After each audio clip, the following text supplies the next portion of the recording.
And we're gonna go right into I caught my grandfather talking to an air vent.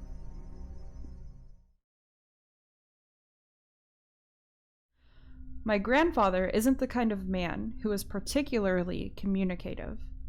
Actually, he barely bothers to speak at all unless it's grunts of satisfaction aimed at a piece of pork chop or a prod to turn the TV channel back to golf.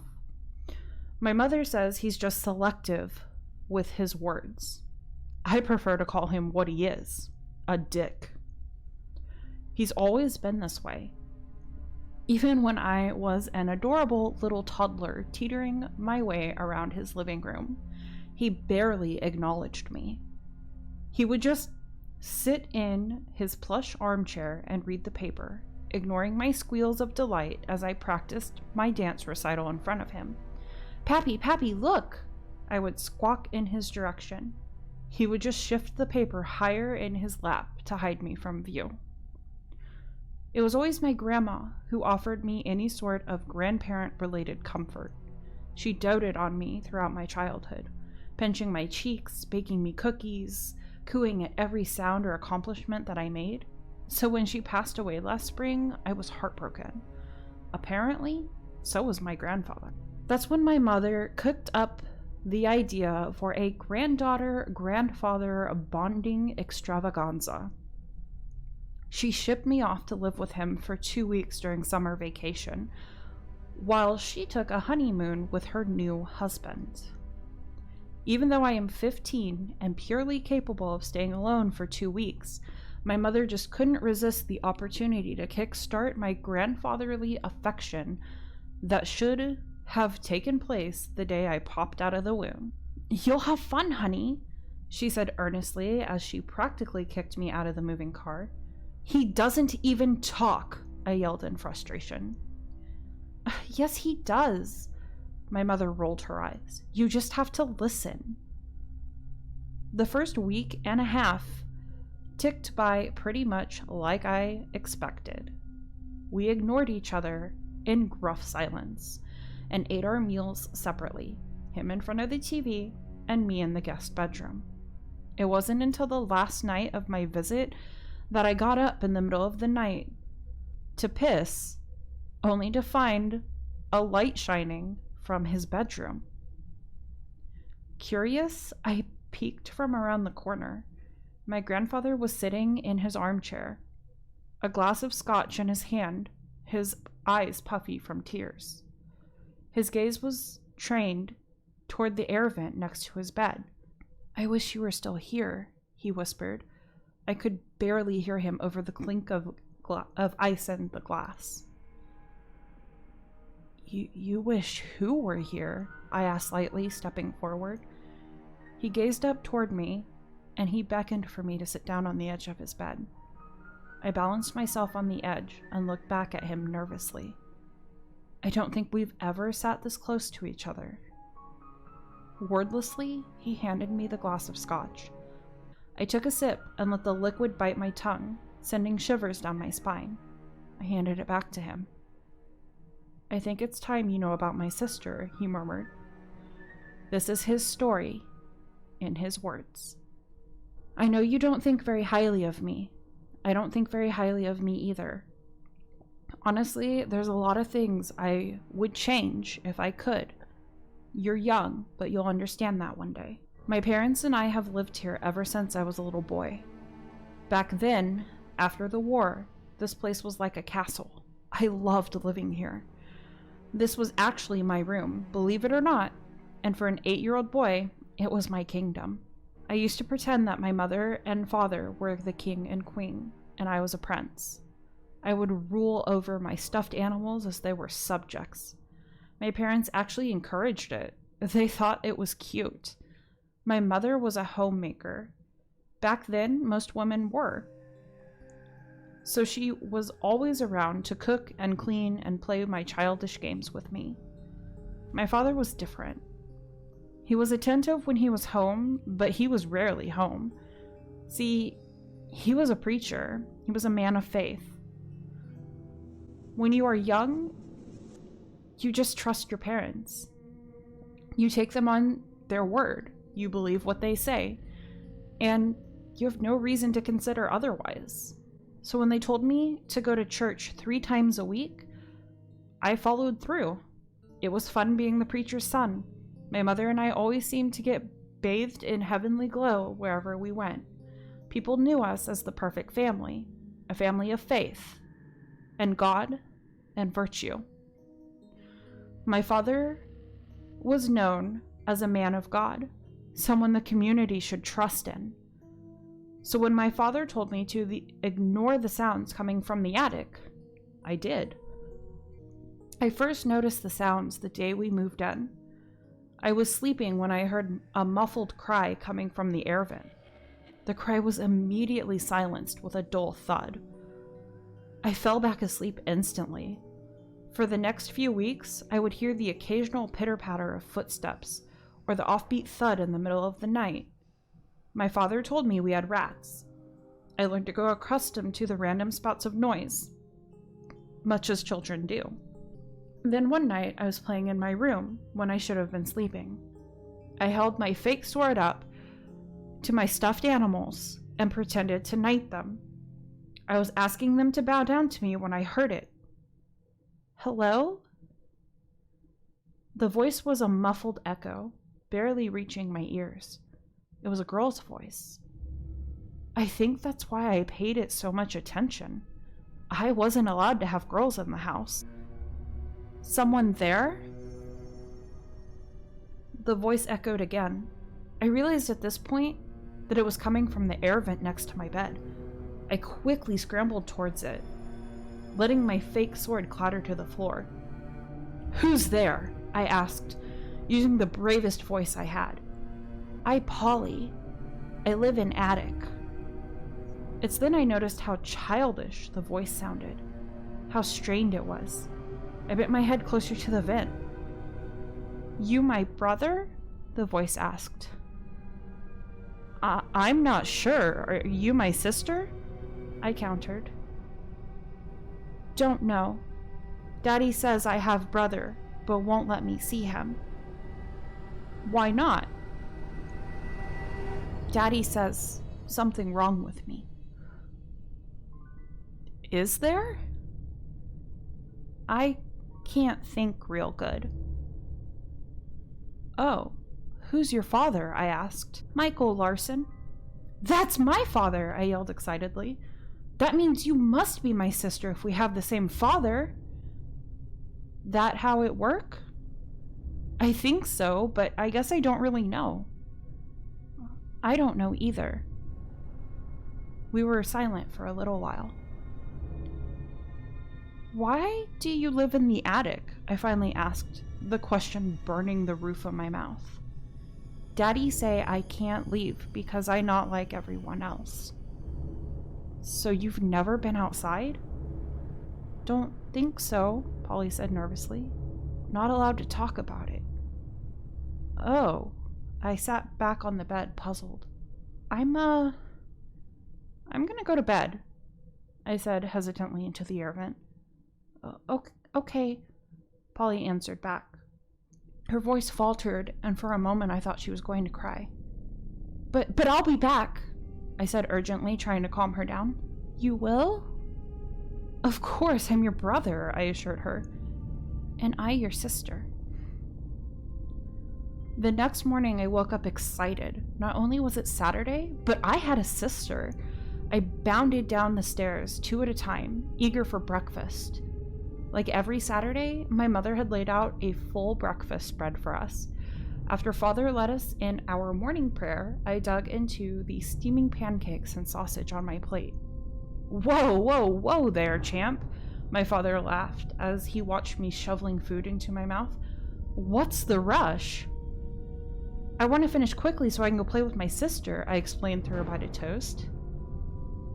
My mother's face went stone gray, as if she had just seen a ghost. My father clenched his jaw very carefully put down his fork and knife. They didn't make a sound. MJ, he said, with an edge he couldn't hide.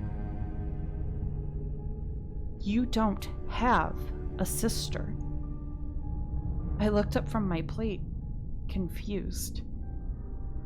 Yes, I do. She lives. Enough! My dad roared, pounding on the table with his fist. My mom was now looking down at her hands, neatly folded in her lap. I saw a small tear fall on her plate. Can't you not see you're making your mother upset with your lies? He hissed. But I'm not. Go to your room this instant, MJ, he demanded. And if you try to lie to us again, I promise that you will never get to leave your room. I pushed my chair back and ran from the table. Hot, messy, tears sliding down my face, I threw myself onto my bed and cried at the unfairness of it all. After a few minutes, I heard her. You okay? Polly asked. Anger flared in my chest. No, I spat bitterly. I got in trouble and it's all your fault. What happened? I could hear her concern, but I didn't care. I told Dad that I had a sister, and he yelled at me and grounded me. I hiccuped between sobs. You told Daddy we talked? She said in a panicked voice. Kinda. You shouldn't have done that. I could hear her voice trembling. I'm gonna get in real trouble. He kill me. Yeah, well, you deserve it, I screamed in the air vent. You ruined my whole day. I was fine before I met you. I could now hear Polly crying through the vent. I thought her muffled sobs would make me feel better, but they only made me feel worse. Guilt bubbled in my stomach. I put a pillow over my head to drown out her crying. I must have fallen asleep because when I woke up, the pillow was on the floor and I could hear Polly again. But this time, she wasn't alone.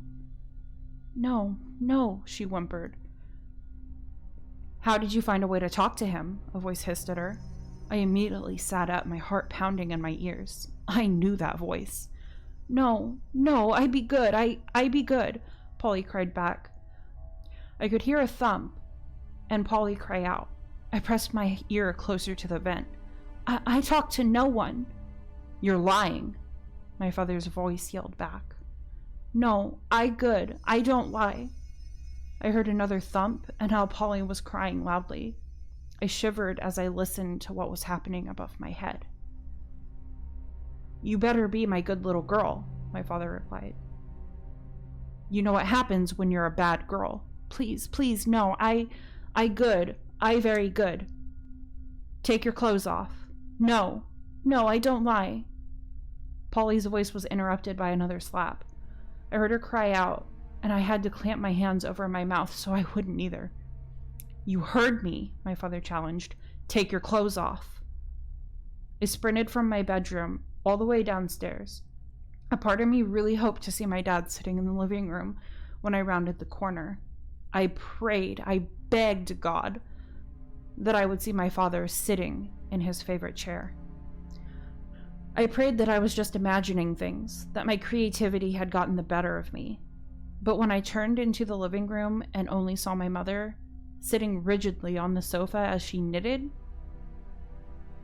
Mother, I said, tears in my eyes dripping from my face. Mother, where's father? I said, shaking. She looked up at me with a sad smile. He's praying, darling. Are you telling the truth? Of course, dear, she said, but her eyes told me something completely different. Come on now, she said. Let's listen to something on the radio. Your favorite program should be starting soon. I took my seat beside her, and she turned the radio on. She hummed as she continued knitting. Her mouth was pressed in a firm, tight line. She held the needle so tightly that her fingertips were turning white.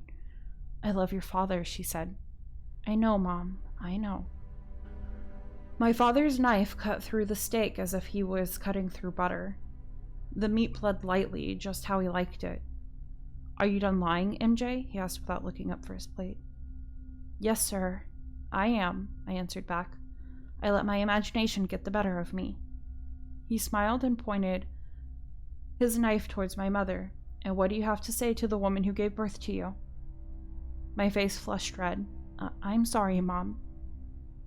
There's my good boy, he said as he continued to eat. I think you learned your lesson then. I did. The dinner talk then turned toward the church fundraiser happening the next weekend. My mother promised she would bake her famous pecan pie, and my father discussed from Bible study who would be attending. After dinner, I excused myself to my bedroom. "Polly?" I whispered into the air vent. I could hear a small series of sniffling, as if she were crying. Guilt boiled in my chest. "Polly, I'm so sorry," I mumbled. "Can you forgive me?" I guess," Polly replied. "Are you okay?" "No." I looked around my room for a second. "Well, whenever I'm sad, I like to play a game," I explained, as I picked up my toy sword. "Do you want to play with me?" Okay. Okay, well, I'll be the prince, and you can be the princess. We can both have our kingdoms that we rule. Yours can be the attic, and mine can be my bedroom. Does that sound fun?" I heard her sniffle. I be princess?" "Of course," I assured her. "You can be anything you want to be." And that's how it started, with a game. We would wait until I heard my father go to sleep every night, and then we would give our secret code. I would tap on the inside of the air vent twice, and if she could talk, she would tap right back. Then we knew it was safe to play. Some nights we would rule over kingdoms, while other nights I would read her stories from one of my books. Sometimes we would just talk. It was nice having her around. I grew accustomed to our routine. But like all routines, sometimes they break. Sometimes I would tap the air vent and hear nothing back except some weird groans and the occasional thud. When I would go downstairs, I would always see my mother knitting silently in the living room, knuckles white. Father nowhere to be seen. That's how I knew he was in the attic with Polly. Polly didn't like to talk much after those times. "What outside like?" Polly asked one night. I was laying on my back, my head turned toward the air vent. I pondered for a second. "It's big, I guess," I said lamely. "But it's cold now because it's almost Christmas time. There's a lot of snow." "What's snow like? You've never seen snow?" "No." "Well," I said, "why don't I show you?" Polly paused. I don't leave attic, ever." I sat up on my bed. "What if you left just once? I can come get you. I can take you outside so you can see the snow. And then I can take you back. Father won't have to know." Like secret?" Polly asked. I could hear the excitement bellow out of her. "Outside! Outside!" she yelled, forgetting the hushed tones we normally used. I laughed. "Yes, let's do it!" I screamed as I got caught up in the excitement. "When?" Polly yelled. "We can go right—" "Who are you talking to?" my father interrupted. My face turned beet red as I turned from the air vent to face him. I was caught. No one," I mumbled weakly. "I'm just playing a game." My father's eyes wandered to where my stuffed animals were, shoved away in the corner, forgotten and abandoned. "With who?" he challenged. "No one, sir, just myself." His face turned to stone, and he nodded gruffly at me. "Carry on then, just try to keep it down." And he turned out the door. I nearly shit myself with relief that he had believed me. I waited a few minutes before I spoke again. Let's wait until he goes to bed, and then I can take you," I whispered. But I didn't get a response. "Polly?" I asked after a few minutes. "Polly, do you still want to go outside?" "No," my father's voice answered back. "She doesn't." I clapped my hands over my mouth and bolted upright from my bed. "MJ?" Polly answered back weakly. "Help." But I stood frozen. I didn't move when I heard thud after thud after thud. I didn't move when Polly whimpered out for her brother. I didn't move when I heard my father smack her, and I didn't move when the attic turned as silent as snow outside. I stood there, in the middle of my room, with my hands balled into fists at my side. I stood there as I heard my father leave the attic, his steps staggered and heavy. I stood there as I saw the porch light blink into life outside of the window. and I stood there as I watched my father digging, and digging all night long. In the morning, there was a raised patch of dirt under the maple tree that wasn't covered with snow like the rest of the backyard. And the air vent was silent. My grandfather put his glass down and stared back towards the air vent. The room seemed heavier now. Her name was Polly? I asked. He nodded. Like you, he smiled weakly. When you were born, I asked your mother to name you Polly. Does she know why? She knows I had a sister, but she doesn't know much else. I got silent for a second. What did you do after it happened? My grandfather looked into his drink. Nothing, just like what I did when it was happening. What was wrong with her? I asked slowly. Why did your father keep her locked away? He was silent for a moment when he took a swig of his drink. I think she had Down syndrome, and I think my father was ashamed of that, he sighed. Grandpa, I'm so... Don't, he interrupted. It's not necessary. We sat in silence for a few moments, listening to the gentle hum of the air vent. Polly would have made a fine princess, I whispered. He smiled, and for a second I could have sworn that I saw a flicker of what he had been like as an 8-year-old boy. Yeah, he agreed. She would have.